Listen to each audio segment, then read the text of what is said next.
Students हम discuss करेंगे important news के बारे में। First news is regarding the Himachal Pradesh के पर्सपेक्टिव से है। स्टूडेंट्स रिसेंटली जो राज्यसभा का इलेक्शन है वो कंडक्ट हुआ था हिमाचल प्रदेश के अंदर में। आप देखिए कि और भी काफ़ी सारे स्टेट्स के अंदर जो राज्यसभा का इलेक्शन है वो कंडक्ट हुआ। तो राज्यसभा का इलेक्शन का वोटिंग के दौरान हिमाचल प्रदेश के अंदर कुछ एमएलएज के द्वारा अपोजिशन का जो पॉलिटिकल पार्टी है उनका जो कैंडिडेट था उसको वोट किया गया। तो आपको यहाँ पे कुछ बेसिक इन्फॉर्मेशन जरूर से पता होनी चाहिए राज्यसभा का वोटिंग के रिगार्डिंग में। आप देखिए कि 2017 के समय में इलेक्शन कमीशन के द्वारा भी इसको क्लियरिफाई किया गया था। अगर किसी एमएलए के द्वारा अपना जो पॉलिटिकल पार्टी है उसके अगेंस्ट में जाके अपोजिशन का जो पॉलिटिकल पार्टी का कैंडिडेट है राज्यसभा के इलेक्शन के दौरान में उनको अगर वोट किया जाता है तो उस समय में जो एंटी डिफेक्शन लॉ है वो अप्लाई नहीं होगा। उन एमएलएज को डिस्क्वालीफाई नहीं किया जाएगा एंटी डिफेक्शन लॉ के थ्रू में। आपको एंटी डिफेक्शन लॉ के बारे में कुछ बेसिक इन्फॉर्मेशन जरूर से पता होनी चाहिए कि 10th शेड्यूल के अंदर में जो एंटी डिफेक्शन लॉ है उसको ऐड किया गया था 52nd कॉन्स्टिट्यूशन अमेंडमेंट एक्ट के थ्रू में 1985 के समय में। आप देखिए कि जो ओरिजिनली जो 10th शेड्यूल है वो सिक्किम के पर्सपेक्टिव से आपको देखने के लिए मिलता है, जिसको कि 35 कॉन्स्टिट्यूशन अमेंडमेंट एक्ट के थ्रू में ऐड किया गया था। एज ए उसको जब एसोसिएट स्टेट का जो स्टेटस है वो दिया गया था सिक्किम को उस समय में। बट सिक्किम के लोगों का डिमांड था उस समय कि हमको फुल फ्लैज जो स्टेटस है वो दिया जाए, फुल फ्लैज स्टेट के रूप से इंडिया के अंदर में ऐड किया जाए। तो आपको देखने के लिए मिलेगा कि 35 कॉन्स्टिट्यूशन अमेंडमेंट एक्ट के अंदर में जो प्रोविजन है 10th शेड्यूल के उसको डिलीट किया गया और 36 कॉन्स्टिट्यूशन अमेंडमेंट एक्ट के थ्रू में सिक्किम को as a full fledge state के रूप से ऐड किया गया। तो ये ओरिजिनली जो 10th शेड्यूल है उसके बारे में हमने डिस्कस किया। आप देखिए कि लेटर फॉर्म के अंदर में जो 10th शेड्यूल है उसको 52nd कॉन्स्टिट्यूशन अमेंडमेंट एक्ट के थ्रू में इंसर्ट किया गया था, जो आया राम गया राम का जो पॉलिटिक्स है उसको एंड करने की रिगार्डिंग में। आया राम गया राम पॉलिटिक्स क्या है स्टूडेंट्स की, जो फ्लोर ऑफ द हाउस है उसको अनएथिकल मैनर के अंदर अगर क्रॉस किया जाता है एमएलएज के द्वारा, दूसरा पॉलिटिकल पार्टी है उसके द्वारा उनको कुछ पैकेज दिया गया, कुछ बेनिफिट प्रोवाइड किया गया, तो उनके द्वारा अपना जो पॉलिटिकल पार्टी है उसको चेंज कर दिया जाए तो उस समय में जो एंटी डिफेक्शन लॉ है वो आपको देखने के लिए मिलेगा। बट आप देखिए कि राज्यसभा का जो वोटिंग है उस दौरान में एंटी डिफेक्शन है वो अप्लाई नहीं होता है और यहाँ पे हिमाचल प्रदेश के जो 6 एमएलएज हैं उनके द्वारा अपना जो पॉलिटिकल पार्टी है उसके कैंडिडेट को वोट नहीं किया गया था। अपोजिशन का जो पॉलिटिकल कैंडिडेट है उसको वोट किया गया था उनके द्वारा, उनको बेसिकली यहाँ पे डिस्क्वालीफाई किया गया है स्पीकर के द्वारा। तो उनको जो डिस्क्वालीफाई किया गया है उसके बारे में भी आपको जानकारी होनी चाहिए कि यहाँ पे राज्यसभा का वोटिंग की रिगार्डिंग में उनको डिस्क्वालीफाई नहीं किया गया है। उनको डिस्क्वालीफाई किया गया है स्टूडेंट जो पार्टी का जो विप हुआ करता है, पार्टी के द्वारा कुछ गाइडलाइंस है उनको इश्यू किया जाता है उनके यहाँ पे मेंबर्स को, जो लेजिस्लेटिव असेंबली के उस समय मेंबर हैं उन पर्सन्स को। तो यहाँ पे जब बजट का जब पास करवाया गया था तो उस समय इन लोगों का जो एब्सेंस था बजट सेशन के दौरान में, इनका जो एब्सेंस है वो देखने के लिए मिला। और आप देखिए कि बजट को भी वॉइस वोट के थ्रू ही पास करवाया गया था हिमाचल प्रदेश के अंदर में। हिमाचल प्रदेश का जो लेजिस्लेटिव असेंबली है तो बजट के अंदर में जो पार्टी का विप था उस लाइन के अगेंस्ट में इनका जो एब्सेंस होने की वजह से इन लोगों को वहां पे डिस्क्वालीफाई किया गया है। डिस्क्वालीफाई का जो डिसीजन है वो किसके द्वारा लिया जाता है एंटी डिफेक्शन लॉ के अंदर में। आप देखिए कि स्पीकर के द्वारा आपको जो डिसीजन है वो देखने के लिए मिलता है। क्या जो स्पीकर के द्वारा डिस्क्वालीफाई किया जाता है एंटी डिफेक्शन लॉ के अंडर में तो क्या उसको चैलेंज किया जा सकता है, उसका जो जुडिशियल रिव्यू है क्या वो भी आपको देखने के लिए मिलेगा। तो इसके बारे में आपको ज़रूर से इन्फॉर्मेशन होनी चाहिए।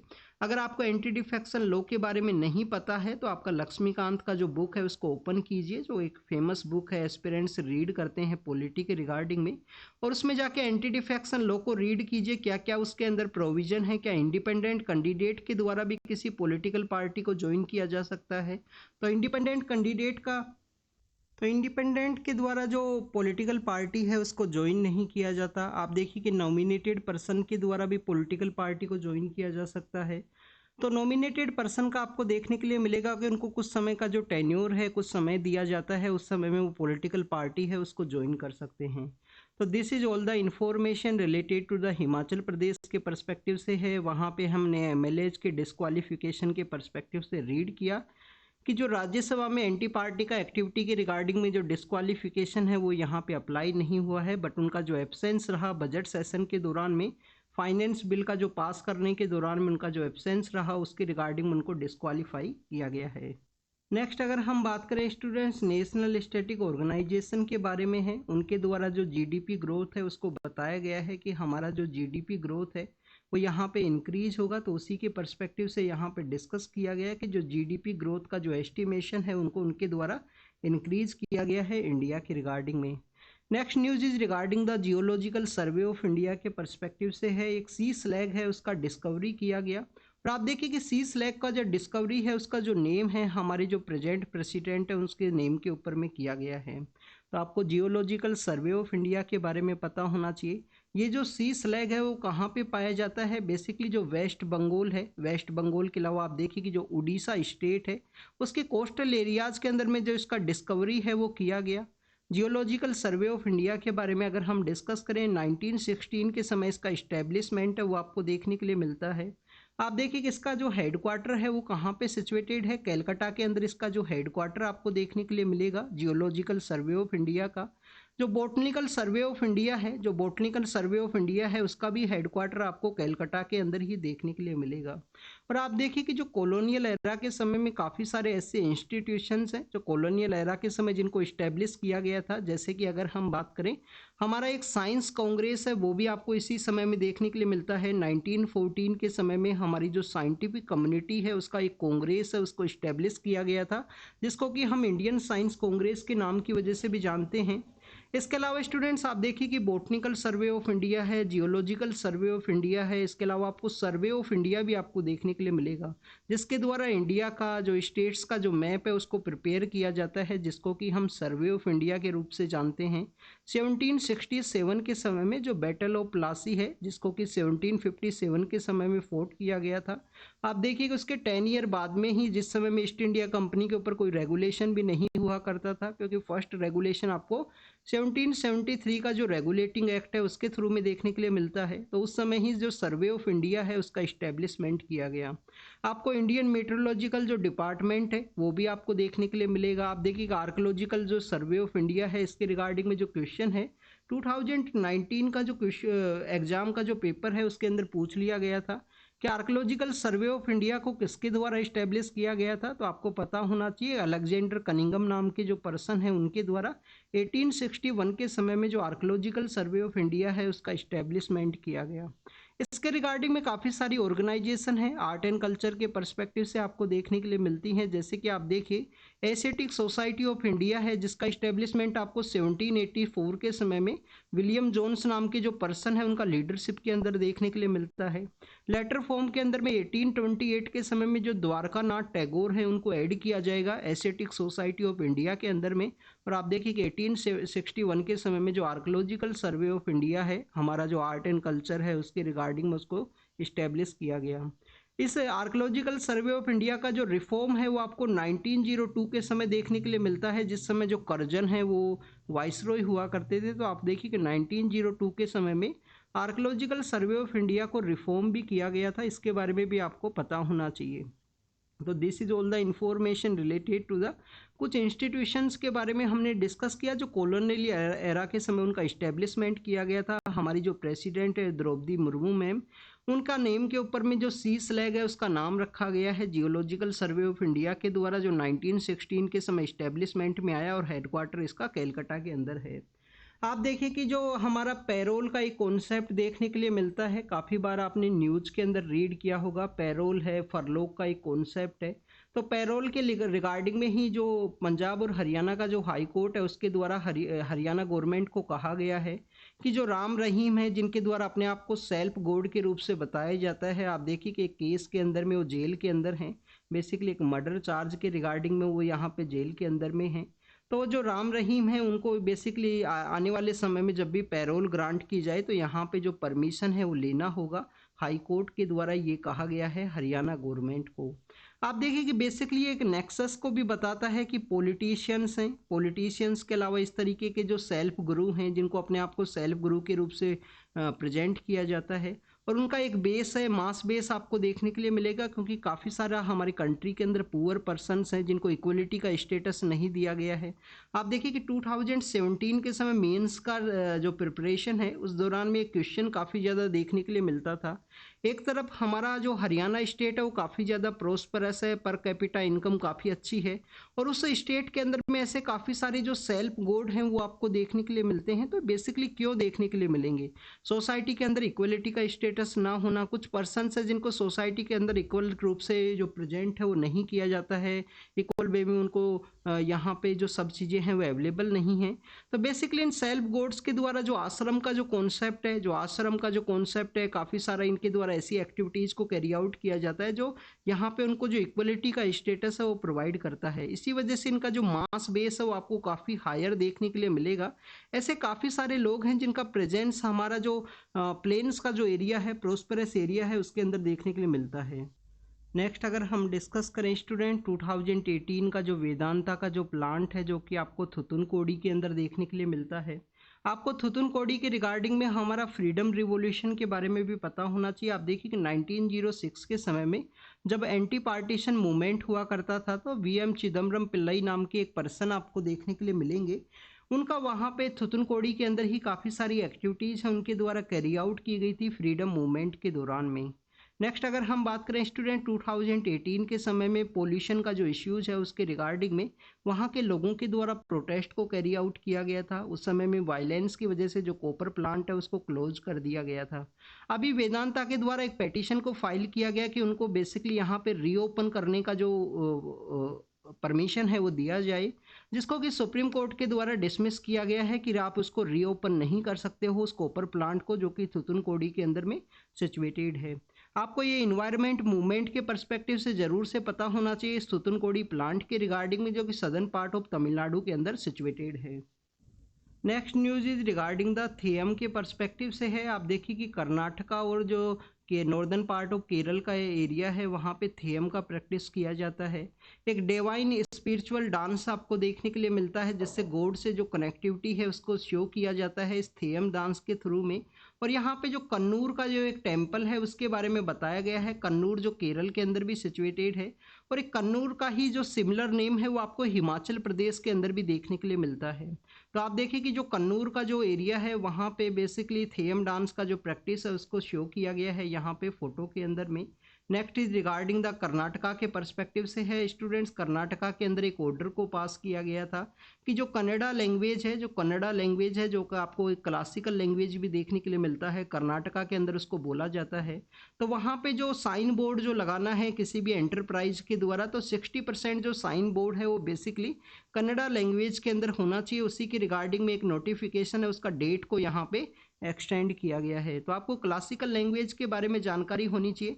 हमारे सदर्न इंडिया के जो 4 स्टेट्स है जिसके अंदर तमिल है, मलयालम है, मलयालम के अलावा आप देखिए कि तेलुगु जो आंध्र प्रदेश एंड तेलंगाना के अंदर है, और कन्नड़ा लैंग्वेज जो कर्नाटक के अंदर बोली जाती है।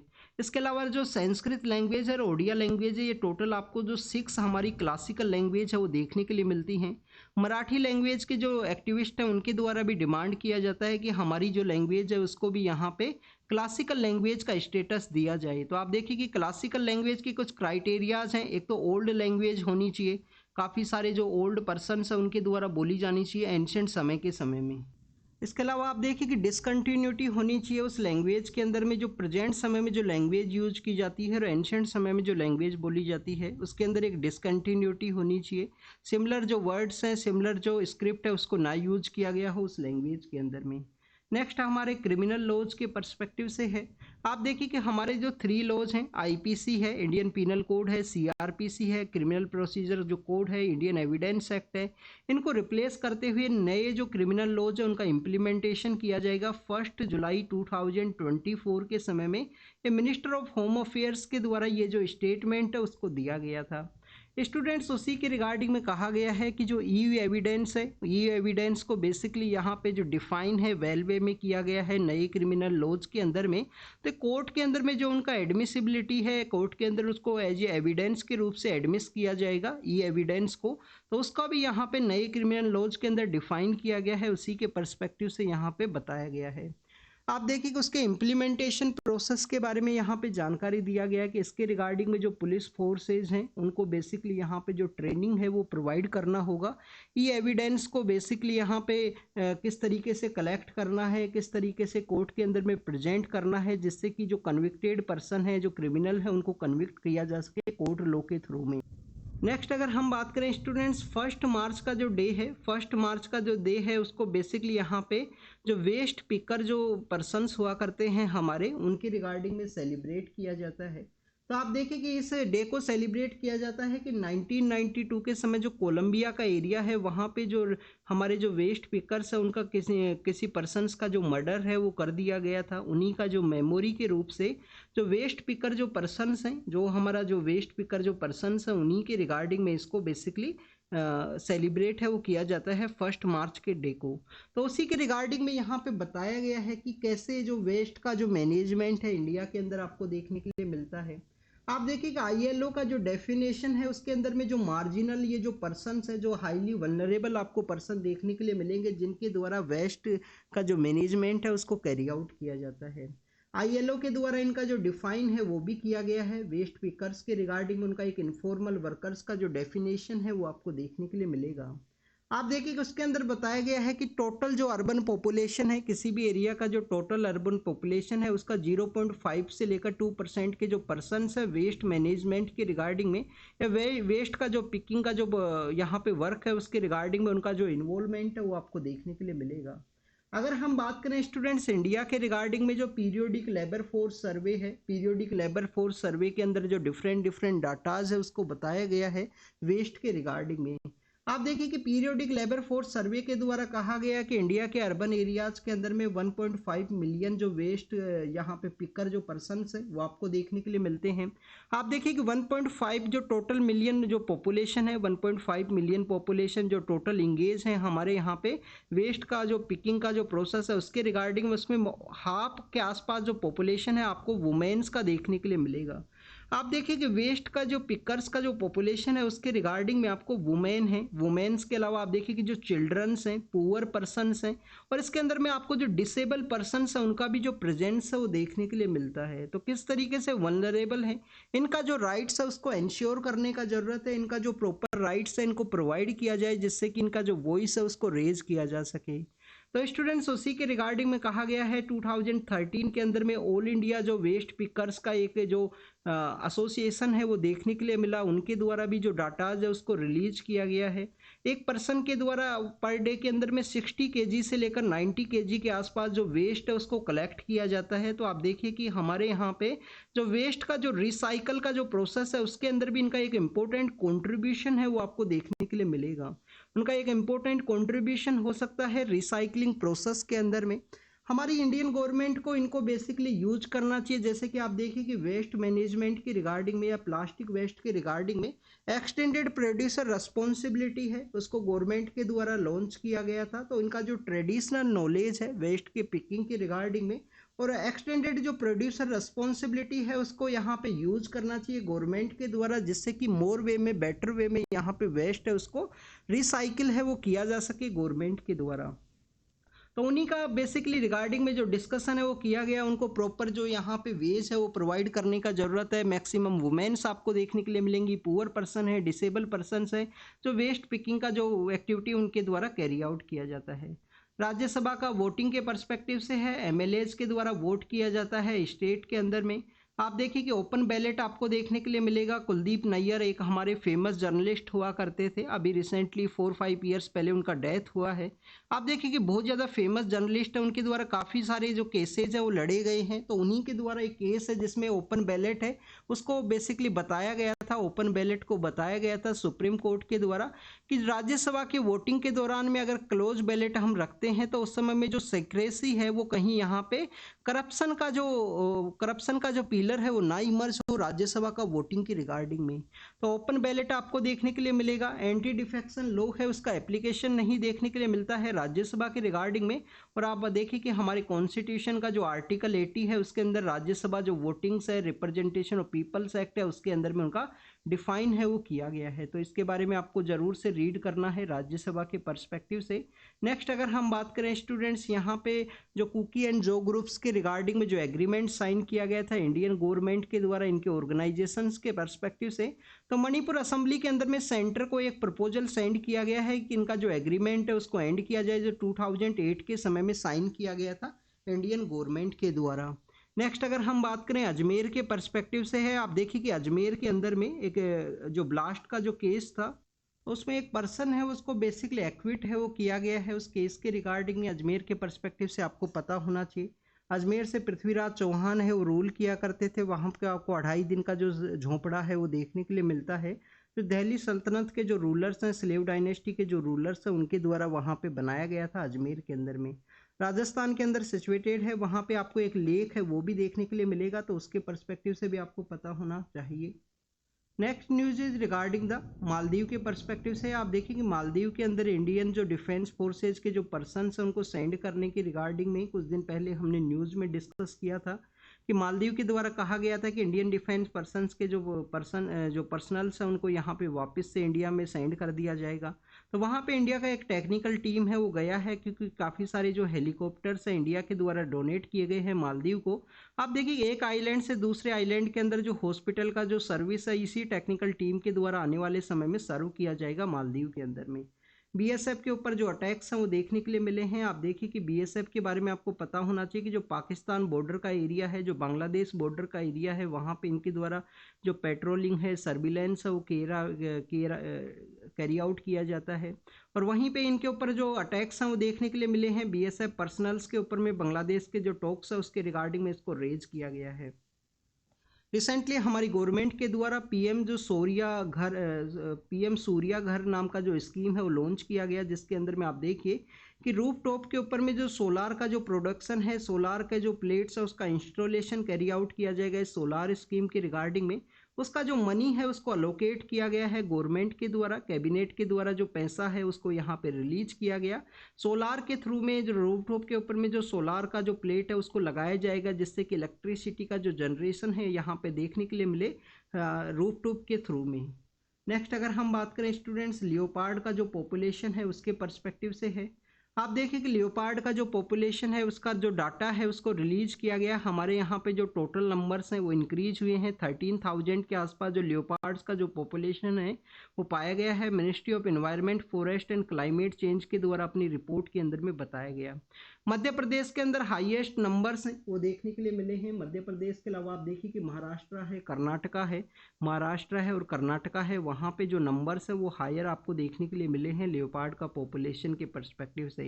बट अगर हम बात करें उत्तराखंड के बारे में, आप देखिए कि उत्तराखंड के अंदर में ऑलरेडी काफ़ी अच्छे नंबर्स हुआ करते थे, बट वहाँ पे जो रामनगर का जो डिवीजन एरिया है वहाँ पे जो नंबर्स हैं वो डिक्लाइन हुए हैं। इवन 22% के आसपास जो डिक्लाइन है वो उत्तराखंड के अंत में के आसपास आपको लियोपार्ड पॉपुलेशन का देखने के लिए मिलेगा। ह्यूमन और वाइल्ड लाइफ का जो कन्फ्लिक्ट है वो भी एक मेजर रीजन है। इसके अलावा आपको देखने के लिए मिलेगा कि वहाँ पे जिस तरीके से एनक्रोचमेंट को कैरी आउट किया गया है, एनक्रोचमेंट के अलावा आप देखिए कि जो पोचिंग का एक्टिविटी आपको देखने के लिए मिलता है इस वाइल्ड लाइफ के रिगार्डिंग में, इसी वजह से वहाँ पे जो पॉपुलेशन है वो डिक्लाइन हुआ है उत्तराखंड का जो रामनगर डिवीजन है उसके रिगार्डिंग में।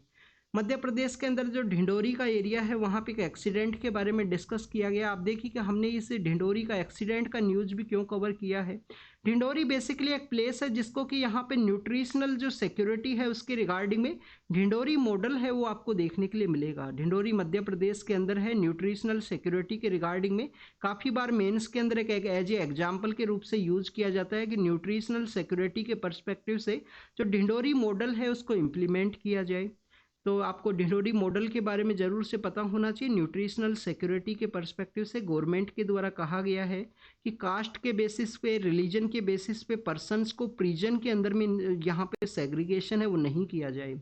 आप देखिए कि प्रिजन एक स्टेट सब्जेक्ट है। प्रिजन आपको स्टेट का सब्जेक्ट देखने के लिए मिलेगा। 2016 के समय में हमारी जो मिनिस्ट्री ऑफ होम अफेयर्स है उनके द्वारा एक मैनुअल को प्रिपेयर किया गया, जिसके अंदर बेसिकली यहाँ पे डायरेक्शन है उसको इश्यू किया गया था कि जो प्रिजनर्स हैं उनका यहाँ पे एडमिनिस्ट्रेशन के पर्सपेक्टिव से, तो उसी के अंदर कहा गया है कि प्रिजनर्स को यहाँ पे रिलीजन के बेसिस पे, कास्ट के बेसिस पे अंडर द प्रिजन के अंदर में सेपरेट नहीं करना है।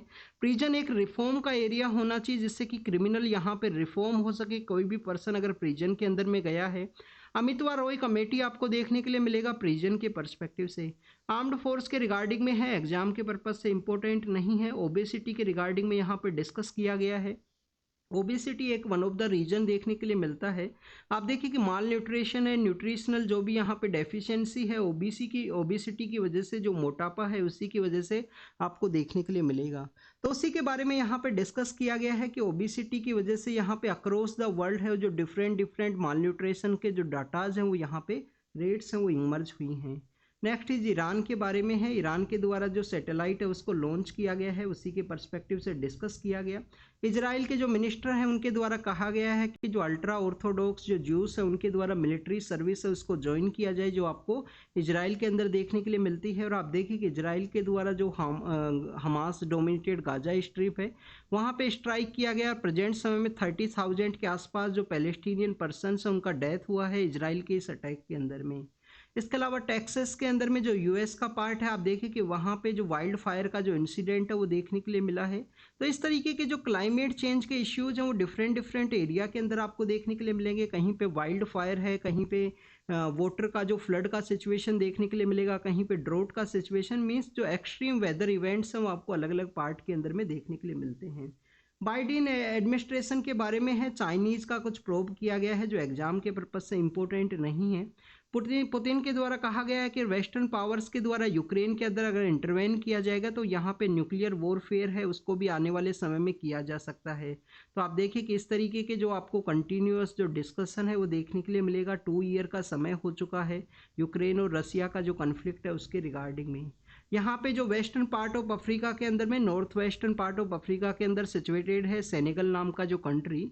आप देखिए कि सेनेगल से कुछ माइग्रेंट वर्कर्स है यूरोप के लिए जाने वाले थे, उनका जो बोट कोलैप्स होने की वजह से उनका डेथ हुआ है। मेडिटेरियन सी के अंदर भी इस तरीके के इंसिडेंट्स आपको देखने के लिए मिलते हैं। सेनेगल आप देखिए कि अटलांटिक ओशियन के आसपास का जो एरिया है वहाँ पे सिचुएटेड है, मेडिटेरियन के साथ अपना एरिया नहीं शेयर करता है।